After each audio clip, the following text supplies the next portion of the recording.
आज केंद्र सरकार ने एक बड़ा फैसला लिया। 25 जून को संविधान हत्या दिवस के तौर पर मनाया जाएगा।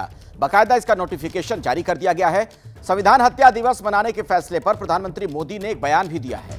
पीएम मोदी ने कहा कि यह दिन याद दिलाएगा कि क्या हुआ था जब संविधान को कुचल दिया गया था। संविधान हत्या दिवस हर उस व्यक्ति को श्रद्धांजलि देने का दिन है जो आपातकाल से पीड़ित हुए थे। तो संविधान हत्या दिवस के तौर पर अब 25 जून को मनाने का फैसला लिया गया है। बाकायदा इसके लिए केंद्र सरकार की तरफ से नोटिफिकेशन भी जारी कर दिया गया है। और प्रधानमंत्री मोदी का कहना है कि दरअसल ये दिन याद दिलाएगा कि क्या हुआ था जब संविधान को कुचला गया था। तो हमारे साथ नीरज पांडे हमारे सहयोगी इस वक्त जुड़े हुए हैं। नीरज, कुल मिलाकर जिस संविधान को लेकर कांग्रेस पिछले दिनों हमले करती रही बीजेपी पर, प्रधानमंत्री मोदी पर, अब उसी से एक तरीके से बीजेपी ने वार कर दिया है।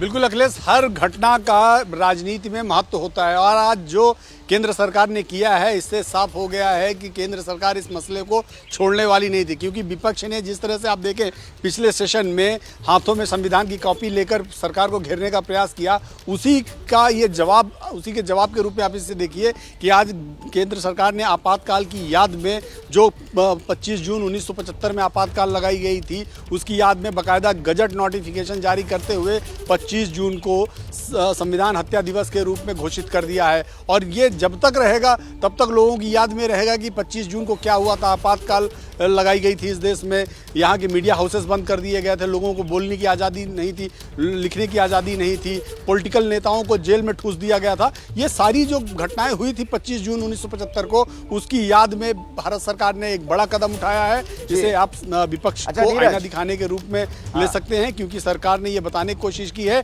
कि संविधान की हत्या दरअसल आपकी सरकार के दौरान हुआ था, इंदिरा गांधी के प्रधानमंत्री रहते हुए। एक और मामला, एक और पेश है नीरज। आजकल कांग्रेस के साथ वो दल भी हैं जो इमरजेंसी वाले मामले में कांग्रेस के खिलाफ थे। कईयों का तो गठन ही हुआ था जो उस दौरान आंदोलन हुआ था जेपी मूवमेंट, उससे अब वो लोग क्या करेंगे इस मामले में? वो तो फंस गए।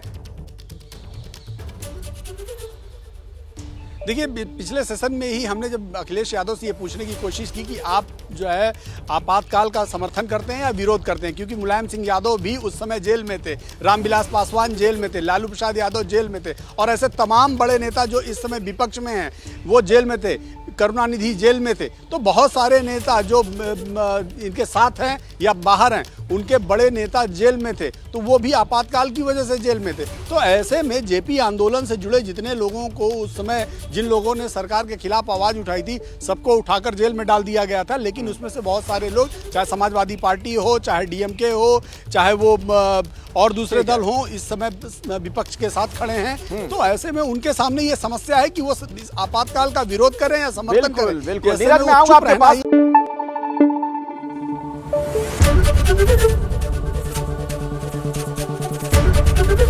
एबीपी न्यूज आपको रखे आगे।